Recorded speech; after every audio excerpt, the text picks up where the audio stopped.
El FBI es la agencia de orden público más sofisticada del mundo y persigue a los delincuentes más peligrosos.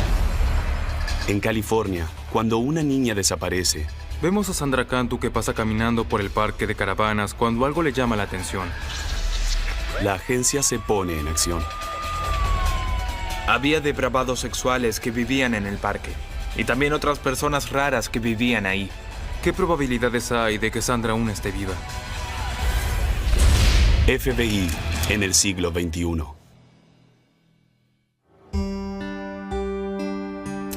Inocencia robada. 27 de marzo del 2009. En el pueblo obrero de Tracy, en California, Sandra Cantu, de 8 años, regresa a su casa de la escuela. Por las tardes, esta alumna de segundo año sale a golpear las puertas en busca de algún amigo con quien jugar en el parque de caravanas donde vive. Bueno, aquí solo viven unas 100 personas, así que es una comunidad muy pequeña. Todos los habitantes se conocían y todos confiaban en los demás.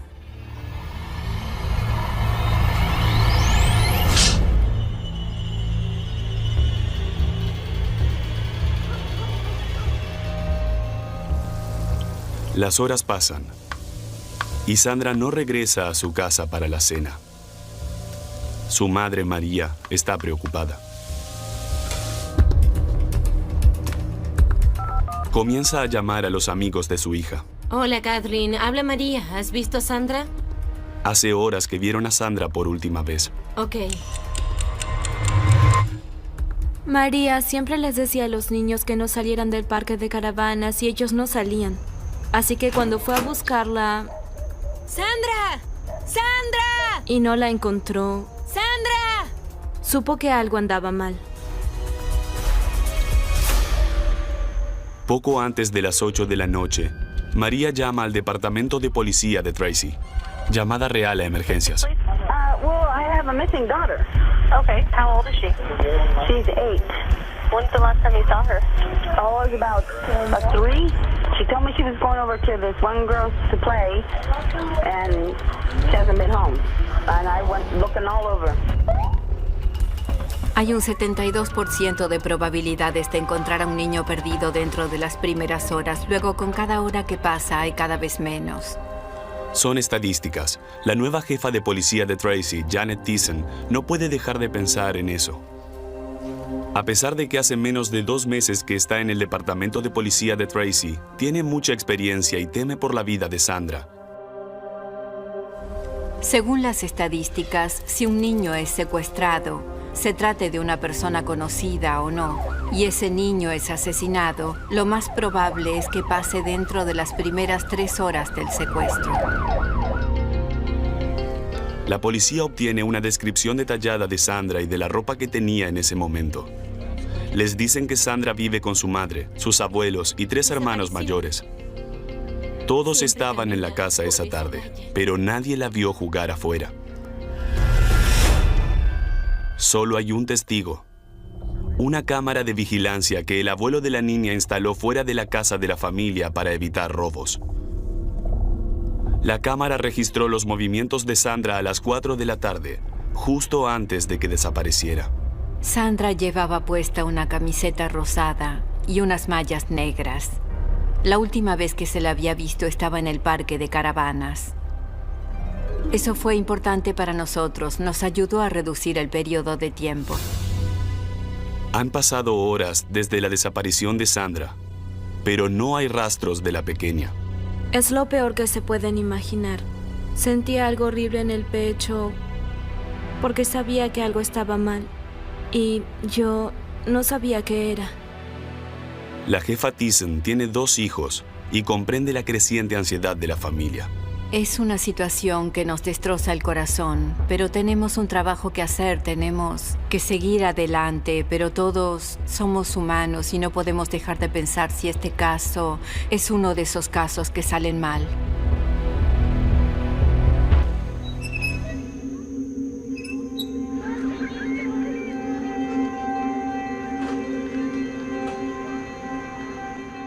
A medida que amanece, muchos voluntarios comienzan a recorrer el vecindario en busca de Sandra. No hay sospechosos y nadie ha visto ningún vehículo. La policía de Tracy no sabe cómo seguir. Emiten un boletín urgente sobre la niña desaparecida, el cual alerta a la unidad de despliegue rápido del FBI encargada del secuestro de menores.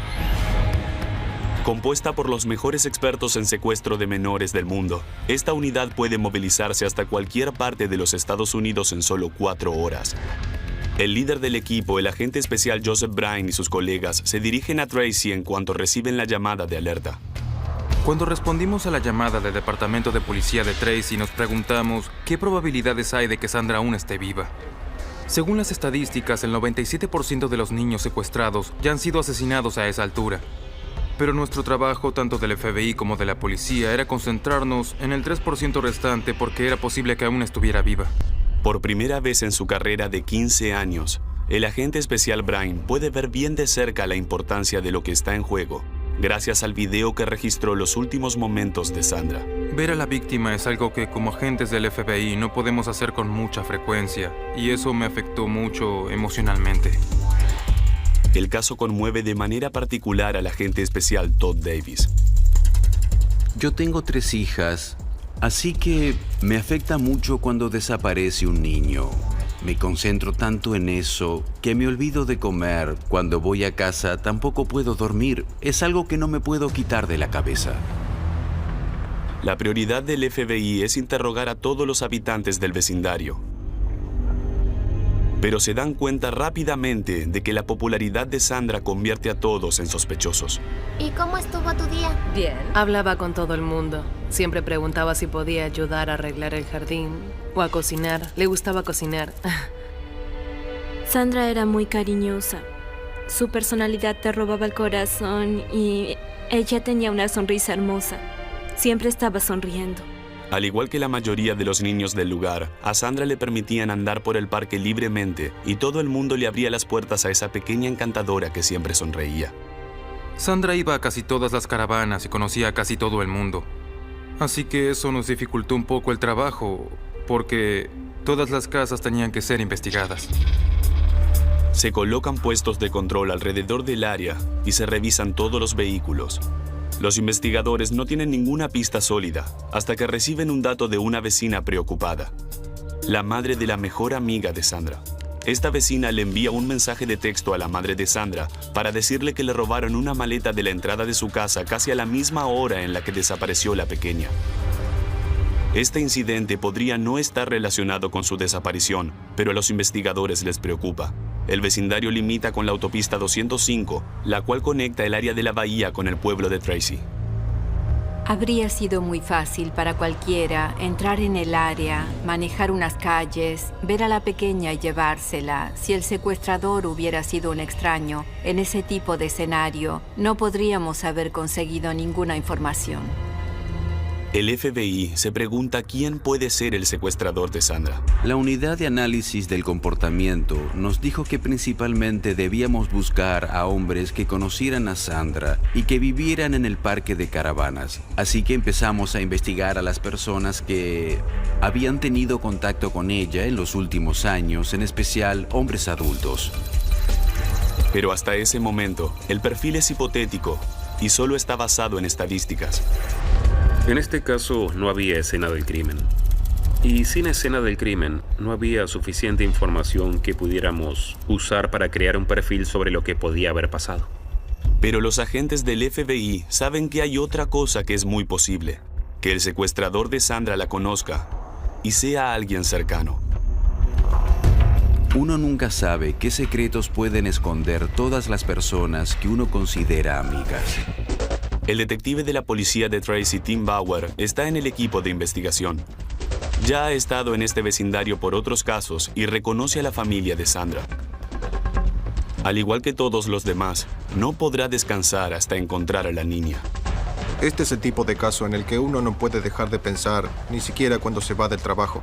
Y uno querría estar buscando al niño perdido las 24 horas del día. El FBI trabaja en conjunto con el Departamento de Policía de Tracy para armar rápidamente un centro de operaciones de emergencia.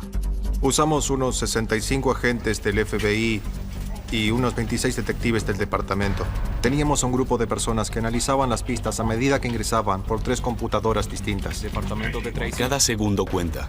Y los investigadores quieren que la mayor cantidad posible de personas se enteren del caso. Departamento de Tracy. Todo era un caos. Hablamos con los medios para que todos vieran su fotografía y así las personas la reconocieran, si es que la veían. Queríamos a nuestra pequeña en casa. No se escatiman recursos. Los investigadores disponen de helicópteros con imágenes térmicas, equipos de buceo, perros sabuesos y voluntarios que patrullan el área a pie. Fue una de las 2 búsquedas de personas perdidas más grandes que se hicieron en California. Había entre 200 y 250 personas buscando a Sandra. Muchos oficiales de policía nos decían que era como si estuvieran buscando a su propia hija. Sandra se convirtió en la hija de Tracy. Las esperanzas de todos empiezan a desvanecerse cuando un equipo de búsqueda encuentra en el basural del pueblo una camiseta rosada igual a la que tenía Sandra. Los investigadores le comunican a la familia su descubrimiento. Luego de hablar otra vez con la familia, descubrimos que no era de la misma talla. Todos sentimos un gran alivio porque, para la investigación, seguíamos asumiendo que Sandra seguía con vida. Los investigadores saben que si Sandra aún está con vida, no tienen mucho tiempo. Repasan las últimas imágenes de la niña en busca de la más mínima pista. Parece que está caminando hacia su casa, pero de repente gira la cabeza hacia la derecha y camina en otra dirección. Creo que miré las imágenes unas 40 o 50 veces para intentar descubrir qué podría haberle llamado la atención. En la filmación no se ve nada más, hasta que pasa un vecino en auto 8 minutos después. Los investigadores interrogan a los residentes del vecindario que tengan algún antecedente criminal. Quiero hacerles una pregunta. La lista de los posibles sospechosos es muy extensa. Domingo. Había depravados que vivían en el parque.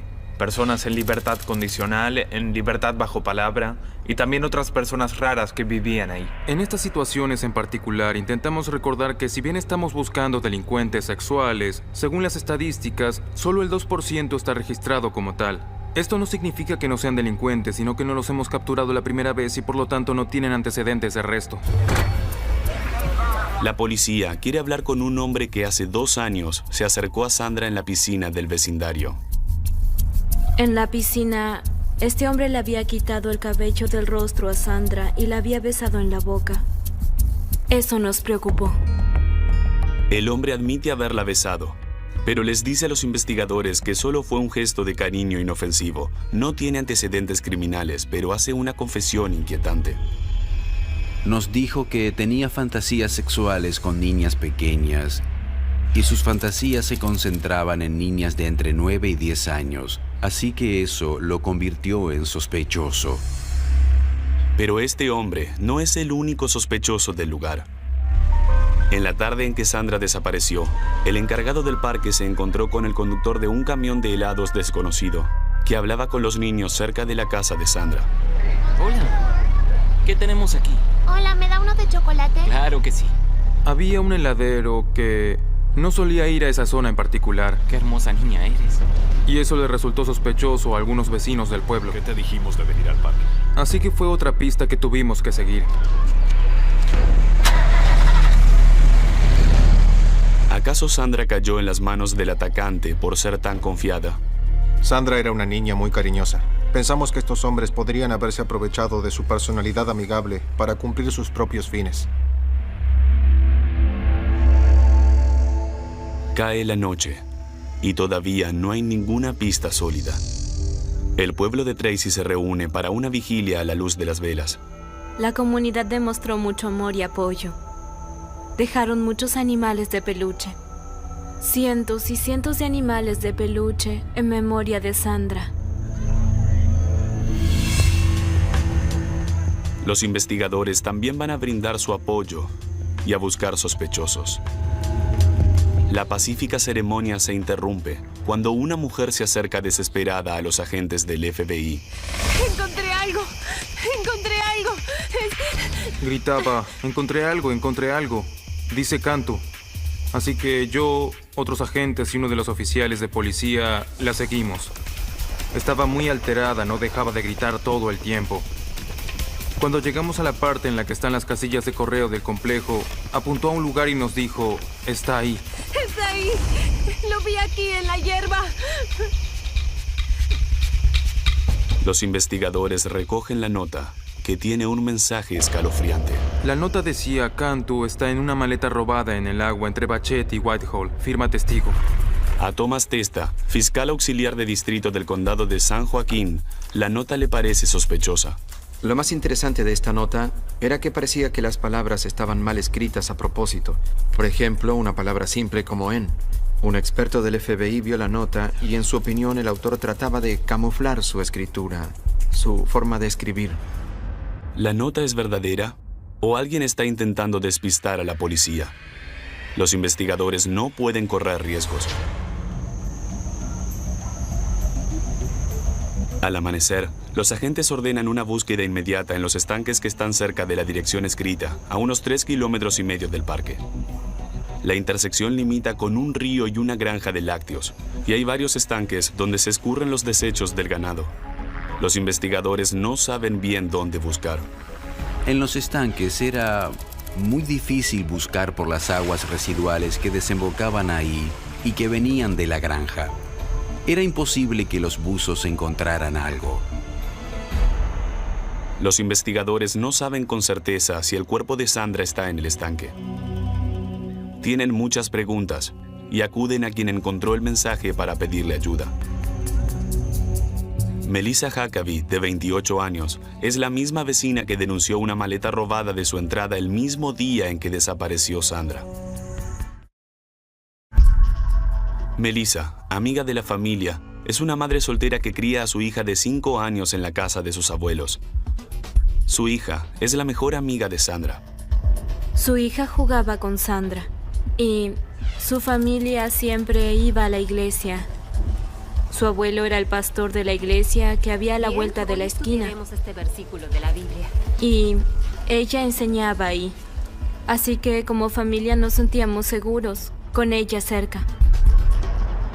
Pero a los agentes les resulta sospechosa la intervención de Melissa y buscan más en profundidad. A pesar de que no tenía el perfil de las personas buscadas en este tipo de casos, el hecho de que se hubiera metido en la investigación y el hecho de que su historia no fuera creíble nos llamó la atención. Melissa tiene una coartada parcial. En el momento en que Sandra desapareció, estaba sola en la iglesia de su abuelo, decorando el salón de las clases dominicales. Los registros telefónicos demuestran que llamó desde ahí al encargado del parque, cerca de la hora en que desapareció Sandra. Pero aún así, los agentes revisan el automóvil de Melissa. Encontramos una nota autoadhesiva azul y cuando la tomamos y la miramos más de cerca, descubrimos que tenía escritos algunos garabatos. Cuando examinan la nota con más detenimiento, descubren algo sospechoso. El equipo de pruebas pudo aislar las palabras que estaban tapadas y ajustar el color, el contraste y la sombra. Debajo de los garabatos había 3 palabras: Pachetti, Whitehall y agua. La dirección es la misma que aparece en la nota que Melissa supuestamente encontró. ¿Acaso ella es la autora del mensaje siniestro? En la desordenada habitación de Melissa, los agentes encuentran un anotador escondido debajo de la mesa de noche. Tiene el mismo tipo de papel que el de la nota y le falta una hoja. También había algunas cosas escritas que expusimos a una fuente de luz alterna y nuestro equipo de pruebas pudo distinguir algunas letras que coincidían exactamente con letras de la nota anónima. Los investigadores ahora están seguros de que Melissa escribió la misteriosa nota. ¿Pero por qué? ¿Acaso solo intentaba llamar la atención y tener sus 15 minutos de fama? ¿O era otra situación? ¿Esta persona intentaba descubrir qué sabía la policía y cuán cerca estaba de atraparla? A pesar de los interrogantes que la rodean, Melissa coopera con la policía y les ofrece valiosa información sobre otro vecino sospechoso, Sí, el hombre de ahí es muy extraño. De vez en cuando, Sandra iba a la casa de este hombre a jugar o a conversar.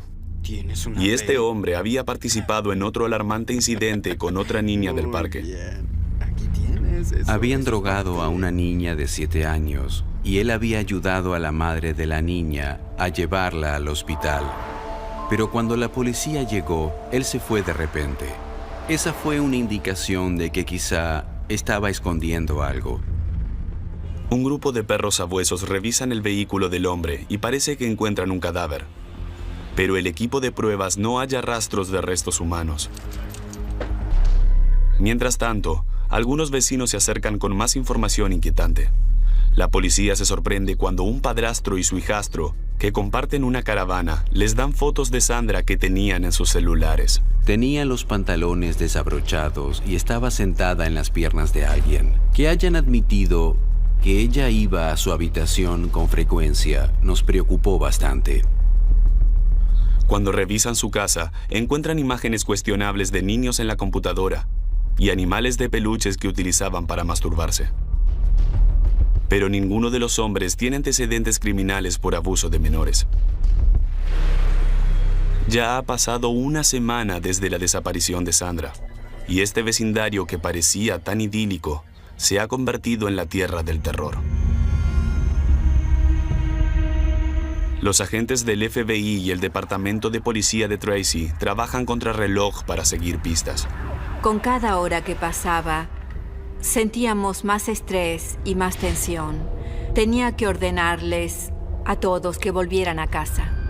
Los investigadores necesitan reducir la lista para poder encontrar a un sospechoso. Deciden utilizar un detector de mentiras. Comienzan con el hombre que besó a Sandra en la piscina. Y pasa la prueba. Su coartada también es creíble y no se lo acusa.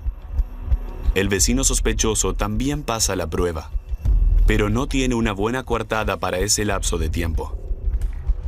El padrastro y el hijastro, a quienes les encontraron fotografías de niños, también hacen la prueba. Y los resultados son preocupantes. Ninguno de estos individuos pasó la prueba del detector de mentiras cuando les preguntamos si tenían algo que ver con su desaparición. Pero mientras las autoridades comienzan a seguir sus pistas, hacen un descubrimiento trágico. La maleta finalmente aparece.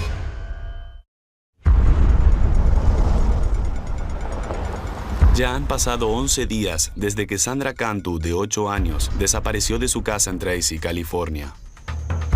A 3,5 kilómetros de allí, los empleados de una granja de lácteos ven una maleta que flota en el agua. Llaman al sheriff, quien acude a la escena con el Departamento de Policía de Tracy y el FBI. Si estaba ahí, queríamos saberlo, pero al mismo tiempo no queríamos abrirla en la escena, porque queríamos proteger la integridad de lo que hubiera adentro. Cabellos, fibras y demás pruebas que pudieran llevarnos a la persona que lo había hecho, si es que Sandra realmente estaba en la maleta. La maleta no tiene ninguna marca que la identifique, pero las cremalleras están amarradas con una cuerda blanca delgada. El equipo de pruebas se mete en las aguas residuales, toma la valija y la coloca en una bolsa para cadáveres. Lo primero que nos llamó la atención fue el peso de la maleta. Era obvio que había algo dentro de ella. Cuando empezamos a quitar la bolsa para cadáveres, podíamos sentir el olor de la muerte. Los investigadores le entregan la bolsa al médico forense del condado de San Joaquín. El especialista corta cuidadosamente la cuerda blanca que sujeta las cremalleras y abre la maleta. Adentro hay una niña en posición fetal. Los registros dentales y su vestimenta confirman lo que los investigadores no quieren oír. Es Sandra Cantu. Fue un golpe para todos. Hasta ese momento creíamos que aún estaba viva. Tenemos que encontrarla, aún está viva, podemos encontrarla, hay que encontrarla. Pero ahora ya no. Sandra está vestida con la misma ropa que tenía cuando desapareció. Los informes toxicológicos revelan que la drogaron con benzodiazepina, un poderoso sedante. Su cuerpo no tiene heridas evidentes, ni rasguños, ni moretones, ni cortes, excepto una pequeña herida en el interior del labio inferior. El investigador determina que la sedaron y luego la ahogaron antes de arrojarla al estanque. Pero hay algo más. El doctor determinó que abusaron de ella sexualmente y, al principio, estaba confundido por el ángulo en que se había cometido el abuso y determinamos que lo había hecho con un objeto extraño. Luego de abusar de ella, el asesino de Sandra volvió a vestirla. Lo que esto sugería era que era una persona que conocía a Sandra y quizás sintió remordimiento y quiso que se viera presentable. El agente especial Marcus Knudson se queda junto al cuerpo de Sandra mientras le toman radiografías y la llevan a la morgue. Knudson tiene una hija y no puede soportar la idea de que Sandra se quede otra vez sola en la oscuridad. Duele mucho, porque era una niña pequeña. Tenía toda la vida por delante. ¿Por qué? ¿Por qué quitarle la vida a una niña? El caso se ha convertido oficialmente en una investigación por asesinato. Pero antes de que las autoridades comiencen, la jefa Thyssen tiene que cumplir con la tarea de informárselo a la familia de Sandra. Es muy duro ver que le ha pasado algo así a un niño. Nunca es fácil decirle a alguien que su hijo murió. La familia de Sandra no está preparada para oír esta noticia. Cuando vinieron a decirnos que habían encontrado a Sandra, nos salieron los gritos más primitivos que puedan imaginarse. Llorábamos y no lo creíamos. Y no queríamos que fuera cierto. Sandra era todo en el mundo para mí.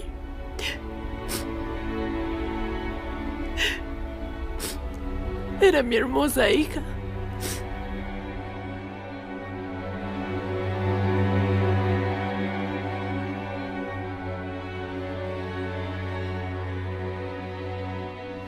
Una vez que les di el mensaje, necesité unos minutos para estar sola. Me había afectado tanto que yo tuve que tomarme unos minutos y estoy segura de que se me cayeron algunas lágrimas. Pero luego respiré profundo y volví a mi trabajo. Teníamos que encontrar a un asesino. Las autoridades saben que el asesino está suelto y puede volver a actuar. Y la mensajera de la nota, Melissa Huckabee, se convierte en la principal sospechosa. Cuando encontramos el cuerpo en el lugar que indicaba la nota y vimos que el tipo de maleta era igual al que supuestamente habían robado de la casa de Melissa ese día, todas las sospechas apuntaron hacia ella. Los investigadores quieren someter a Melissa al detector de mentiras, pero no pueden. Melissa está en el hospital porque intentó suicidarse tragando hojas de rasurar. Los agentes no saben qué pensar de este comportamiento tan errático, pero están seguros de que algo pasa. Que se hubiera tragado las hojas de rasurar, lo de la nota. No sabía si era culpable o si quería llamar la atención, pero quería que alguien fuera a hablar con ella sobre Sandra Cantu por todo lo que había hecho. Los investigadores comienzan a recolectar pruebas en contra de Melissa Huckabee. Interrogan a su familia y descubren que Melissa tiene un lado oscuro. 3 meses atrás, no admitió su culpabilidad cuando se la acusó de un robo menor en una tienda. 2 años antes de eso, en su antigua casa en La Palma, California, hubo 2 misteriosos incendios intencionales. A pesar de que era sospechosa, no se le presentaron cargos. Melissa era mentalmente inestable y se automedicaba. Era bipolar, depresiva y muy ansiosa. Dependía de las drogas para enfrentar a sus problemas emocionales y muchas veces tenía sobredosis de medicamentos. Apenas 3 meses antes de que Sandra desapareciera, un padre del complejo acusó a Huckabee de llevarse a su hija al parque de juegos sin su permiso. Cuando Melissa la llevó a su casa, Cariño, tengo un jugo especial para ti. la niña tenía un comportamiento extraño. Bébelo todo. Le costaba hablar bien. No te preocupes por el olor, es delicioso. No podía controlar sus músculos porque se adormecían y estaba como somnolienta. La madre de la niña y su novio la llevaron al hospital. Los análisis revelaron que tenía benzodiazepina en el torrente sanguíneo. Melissa negó haber herido a la niña y no se le presentaron cargos en ese momento. Los agentes esperan que esta vez Melissa no tenga tanta suerte. Y afortunadamente, aparece un exmiembro de la Marina que la vio en el lugar donde encontraron el cuerpo. Encontramos un testigo que vivía en Whitehall Road y que esa noche iba a comer a un restaurante con su esposa. Vio un vehículo, una camioneta pequeña estacionada en dirección al oeste, en el lado norte de la carretera con una de las puertas abiertas. La pareja se detuvo para ver qué pasaba y luego Melissa salió de la cuneta. La vieron venir desde el estanque. Conversaron con ella y pudieron decir la hora exacta en que pasó basándose en la hora en la que cenaron esa noche. La describieron tal cual es, al igual que su vehículo. La franja horaria coincide, pero no hay más que pruebas circunstanciales, y los investigadores necesitan pruebas físicas irrefutables. Obtienen una orden para registrar la iglesia del abuelo de Melissa.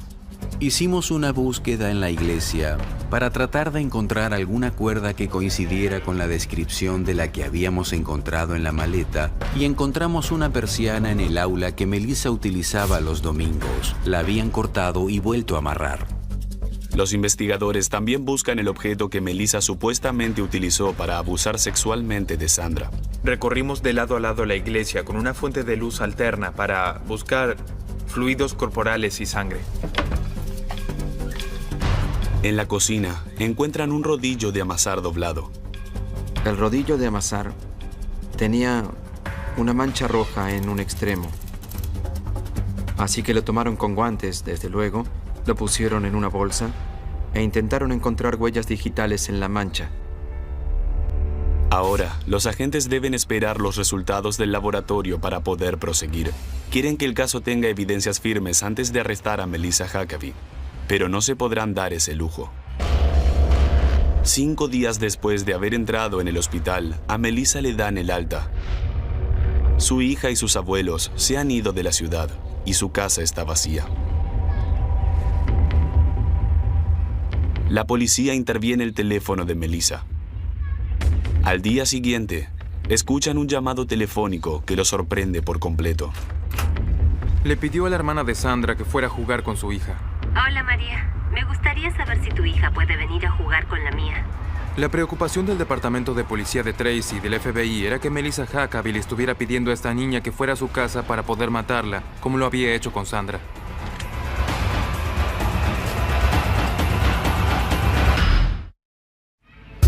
...10 de abril del 2009. 2 días después de haber recibido el alta del hospital, la sospechosa de asesinato Melissa Huckabee invita a la hermana mayor de la víctima a jugar a su casa. Pero el FBI y la policía de Tracy, California, temen que tenga planes más siniestros. Iba a hacerlo de nuevo. Intentaba hacerlo otra vez porque a esa altura creía que había logrado quedar impune. Sin saber que Melissa es sospechosa de haber matado a su hija, la familia de Sandra está a punto de enviar a su hermana a jugar a su casa. Mi jefe me dijo, ve ahora mismo, ve lo más rápido que puedas. Antes de llegar, recuerda apagar las luces. Entra y hazle creer que todo está bien, llama a la puerta y asegúrate de que no hay otro niño ahí dentro. El detective Bauer corre a la casa de Melissa, pero teme lo peor. Llegamos a la casa, golpeamos la puerta y Melissa la abrió. Ahí estaba la hija de un vecino y la unidad de vigilancia pensó que quizá fuera la hermana mayor de Sandra, pero por suerte no lo era. Fingiendo que no pasa nada extraño, el detective convence a Melissa de ir a la estación de policía para hacer una declaración formal. La verdad es que parecía el juego del gato y el ratón. Al principio le dejamos creer que estaba ganando, pero sabíamos que nuestro objetivo final era obtener su confesión y también queríamos que supiera que teníamos pruebas para demostrar que era la única responsable de la muerte y el abuso sexual de Sandra. En la sala de interrogatorios, el detective Bauer le muestra pruebas de que falsificó la nota sobre la maleta. Tomamos una nota adhesiva azul común de 7 centímetros, la ampliamos en un papel de gráfica del tamaño de esta pared y descubrimos las 3 palabras: Bachetti, Whitehall y agua. Y la persona que había escrito la nota tenía que ser la única persona que sabía dónde estaba Sandra. Melissa niega todo. Luego de 5 horas, el detective Bauer le muestra pruebas que dejan sus mentiras al descubierto. Between 5:30 and 5:40, 2 people saw your car stopped on Whitehall Road. They saw you come from out of the bushes on Whitehall Road, and someone asked you what?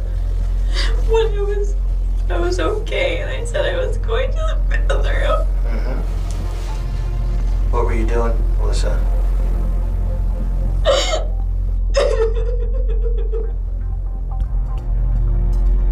It was an accident. I told you it was an accident. I know it was. Accidents happen. Killer.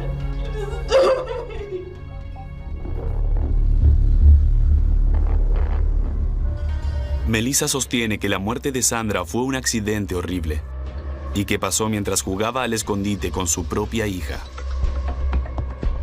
Asegura que se distrajo y se olvidó de que Sandra estaba en la maleta. Se dirigió al aula donde daba clase los domingos en la iglesia y comenzó a trabajar. I went to church. I was there. And when I came outside, I looked at my suitcase. I went to take it out and it was heavy. And she was in there. And she wasn't breathing or anything. What did she look like?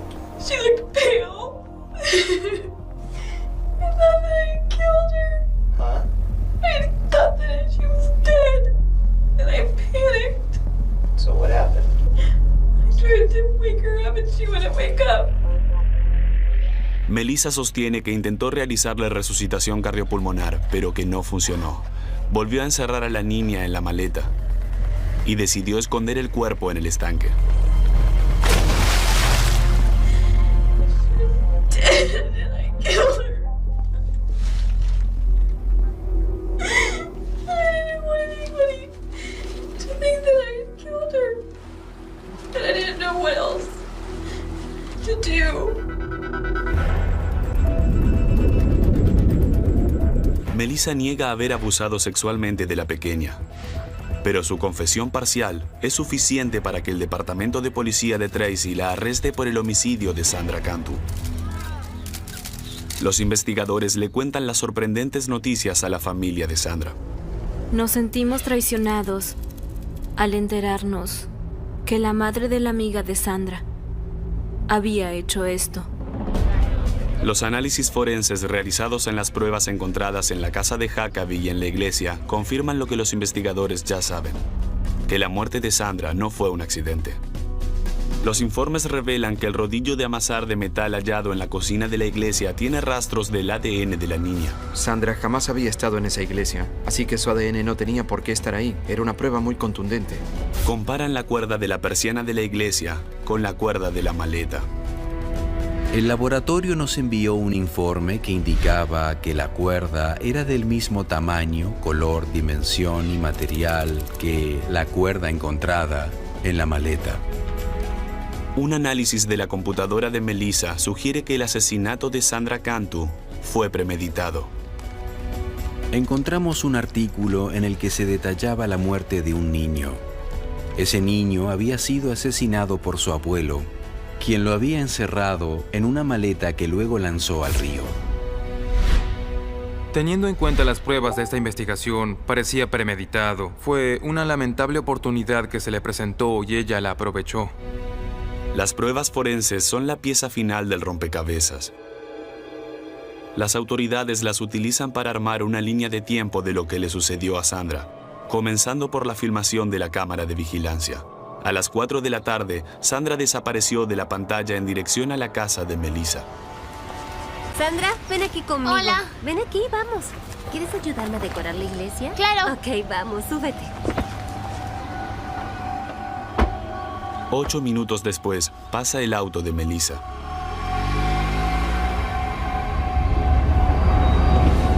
Luego de llevar a Sandra a la iglesia, Melissa le dio algo de beber con benzodiazepina. Ya casi está listo. Gracias.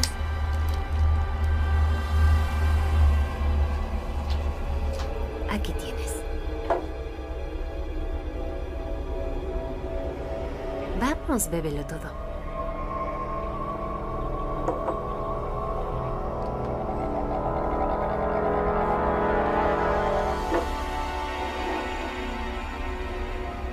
Cuando la niña ya estaba inconsciente, Melissa hizo otra jugada. Alrededor de las 5 de la tarde, según muestran los registros telefónicos, llamó desde la iglesia de su abuelo al encargado del parque para denunciar el robo de su maleta. Hola, habla Melissa Huckabee. Sí, la dejé en la entrada de mi casa y cuando volví ya no estaba. Empezó a pensar que necesitaba cubrir sus rastros. Se aseguró de denunciar como robada la maleta que tenía el cuerpo de Sandra, porque en el caso de que la encontraran, ella podría decir, alguien la robó y puso el cuerpo ahí adentro. Luego, un poco antes de las 6 de la tarde, el testigo ocular vio a Melissa cerca del estanque. Hola, ¿cómo estás? ¿Qué estás haciendo? Sandra Cantu estaba muerta, e incluso antes de que su madre llamara a emergencias. El 10 de mayo del 2010, cercada por innumerables pruebas en su contra, Melissa Huckabee acepta un acuerdo y admite su culpabilidad por el secuestro y el asesinato de Sandra Cantu. Todos los demás cargos son retirados, incluso los que recibió por haberla drogado y violado. Creo que eso demostró la fuerza de este caso y habla en favor de los detectives y del FBI. Es evidente que se dio cuenta de que no tenía escapatoria. Es muy posible que hubiera recibido la pena de muerte si el caso hubiera ido a juicio. Melissa está cumpliendo prisión perpetua sin posibilidades de libertad condicional. Cuando le preguntan por qué mató a Sandra, Huckabee no tiene respuesta. Jamás me dijo por qué lo hizo. Aún hoy en día me dice, no sé por qué lo hice. Ella sabe por qué lo hizo, pero no se lo dice a nadie. No nos importa, no me importa saberlo. Porque solo una persona enferma podría hacerle algo así a un niño. Para nosotros, Melissa es un monstruo. Un monstruo. Las asesinas de menores son muy poco comunes, ya que menos del 10% de los asesinatos se atribuyen a mujeres. Si una mujer que comete un delito abusa sexualmente de algún modo de la víctima, entonces puede haber algún factor emocional que entre en juego, que podría ser resentimiento, furia, venganza o algún otro estado emocional negativo. Una de las teorías de las autoridades es que Melissa Huckabee mató a Sandra porque estaba celosa de que le robara el afecto de su propia hija, o simplemente porque necesitaba llamar la atención. Ella creó la emergencia. Ella sería la que resolvería la emergencia. Ella sería la heroína. Ella recibiría toda la atención. Sería la estrella. Aparecería en programas de televisión. Oprah le invitaría a su programa. Así que está la teoría de que todo esto fue para llamar la atención. Sandra Cantu puede haber desaparecido de las cámaras, pero jamás desaparecerá de los corazones de quienes atraparon a su asesina. Nuestro equipo aún está muy dolido por la muerte de Sandra. Siempre hay alguien en la comunidad que uno cree que es buena persona, muy respetada, y termina siendo como Melissa Huckabee. Sí, es muy duro. Es duro porque podría ser cualquiera. ¿Quién sabe quién será la próxima Melissa Huckabee?